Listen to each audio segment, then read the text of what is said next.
बहुत समय पहले एक गांव में एक छोटे से मिट्टी के घर में राधा अपने पति मोहन और 2 बच्चों गुड़िया और सोनू के साथ रहती थी। वो परिवार बहुत ही गरीब था, पर फिर भी बहुत खुशहाल था। मोहन गांव में मजदूरी करता था और राधा घर का काम संभालती थी। वो दोनों मिलकर बच्चों को बहुत प्यार से पाल रहे थे। एक दिन मोहन रोज की तरह काम पर जा रहा था। राधा, मैं काम पर जा रहा हूँ। बाबूजी, आते वक्त आज कुछ अच्छा सा खाने के लिए लेकर आना। ठीक है बच्चों, आते वक्त मैं तुम सब के लिए इडली और वड़ा लेकर आऊंगा। इडली और वड़े का नाम सुनकर बच्चे बड़े खुश हो जाते हैं और शाम तक अपने बाबूजी के आने का इंतजार करते रहते हैं। पर शाम होने पर भी मोहन घर नहीं लौट कर आता। राधा बहुत परेशान हो रही होती है और बार बार दरवाजे पर जाकर खड़ी हो जाती है कि तभी गांव के कुछ लोग उसके पास बुरी खबर लेकर आते हैं। भाभी, अरे अरे ओ भाभी, कहाँ हो? क्या हुआ किशनपाल भैया, आप इतने परेशान क्यों लग रहे हो? क्या बात है? भाभी वो मोहन। क्या हुआ इनको? बोलो भैया, क्या बात है? भाभी, वो मोहन का काम करते वक्त एक दुर्घटना में निधन हो गया। नहीं नहीं, ऐसा नहीं हो सकता। आपको गलतफहमी हुई है, उनको कुछ नहीं हो सकता। राधा के पैरों तले जमीन खिसक जाती है और पल भर में उसकी दुनिया ही उजड़ जाती है। राधा का रो रो कर बुरा हाल हो जाता है। राधा की आंखों से आंसू थमने का नाम नहीं ले रहे होते। वो अपने बच्चों को गले लगाकर खूब रोती है। कुछ दिन ऐसे ही मुश्किल से गुजर जाते हैं और अब घर में कमाने वाला कोई नहीं होता। गांव के लोग कुछ दिनों तक राधा की मदद करते हैं, पर धीरे धीरे मदद आना भी बंद हो जाती है। घर में खाने को नहीं है, सब खत्म होने लगा है। आखिर गांव वाले भी हमारी कब तक मदद करेंगे? उस रात राधा की टूटी फूटी झोंपड़ी से बारिश की बूंदें टपक रही होती हैं। दोनों बच्चे अपनी माँ के पास बैठकर भूख से बिलख रहे होते हैं। माँ, बहुत भूख लगी है।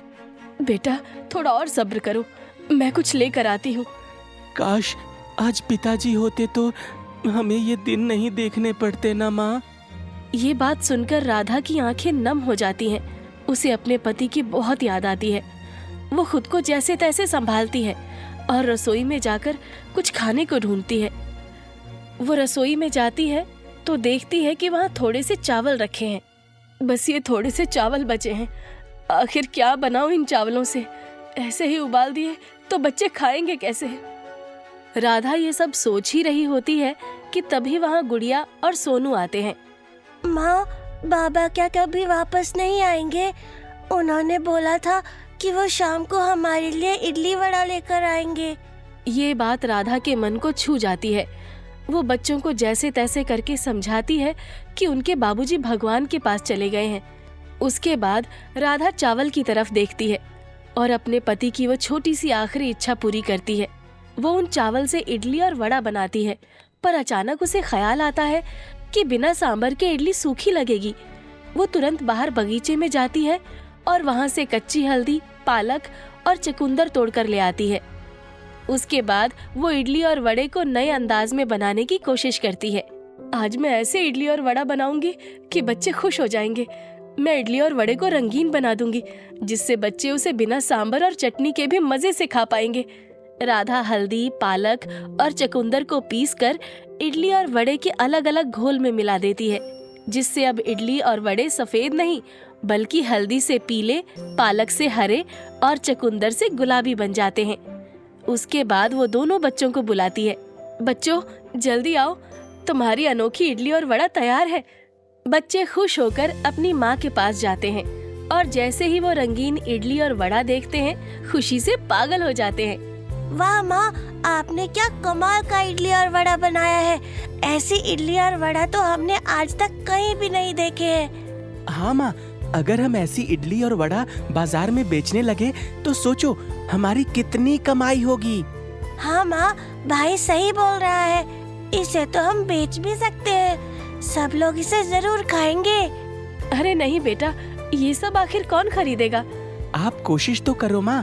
एक दिन आप ये सब बनाकर बाजार में लगाकर तो देखो, देखना ये सबको बहुत पसंद आएगी। राधा बच्चों की बात पर गौर नहीं करती, पर कुछ दिन बाद ही घर की हालत बहुत बुरी होने लगती है। राधा बड़ी मुश्किल से घर घर जाकर 2 पैसे कमा रही होती है, जिससे उनका खाने का भी गुजारा ठीक से नहीं हो पा रहा होता।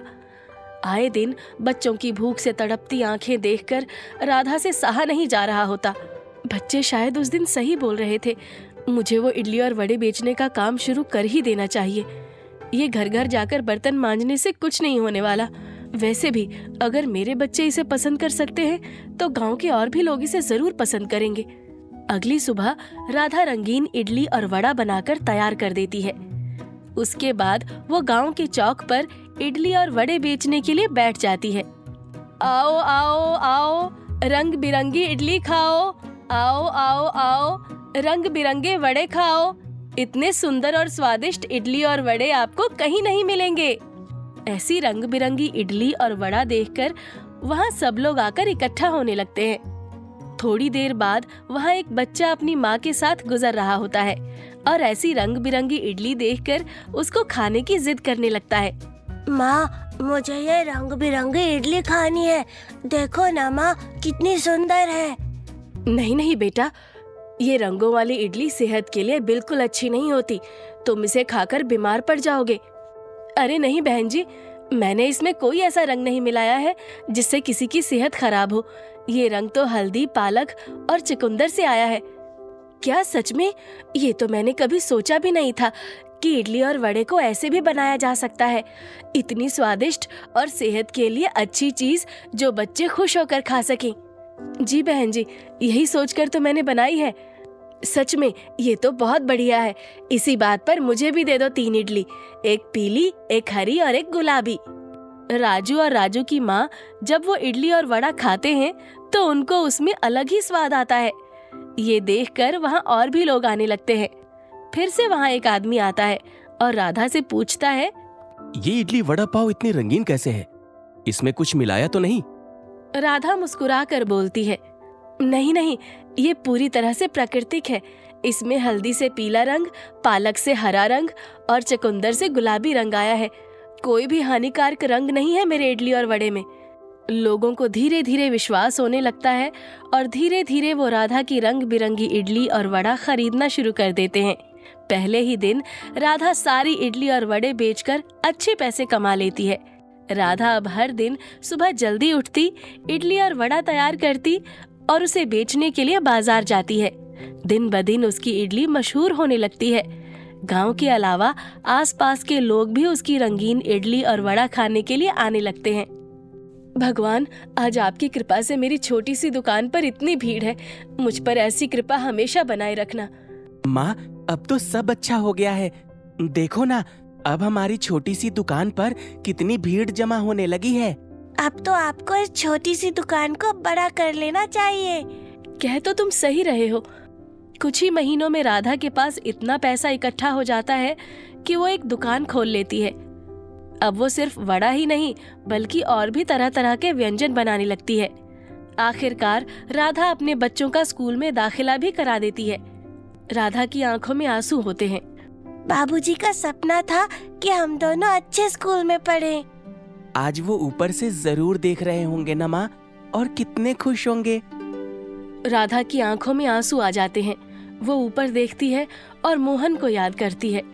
बेशक आज तुम्हारे बाबूजी हमारे साथ नहीं हैं, पर उनका प्यार और आशीर्वाद हमेशा हमारे साथ रहेगा। मोहन तो उसके साथ नहीं होता, पर राधा की मेहनत और संघर्ष उसके बच्चों का भविष्य संवार देता है। अब राधा की रंगीन इडली सिर्फ एक व्यंजन नहीं बल्कि संघर्ष, मेहनत और सफलता की एक मिसाल बन जाती है।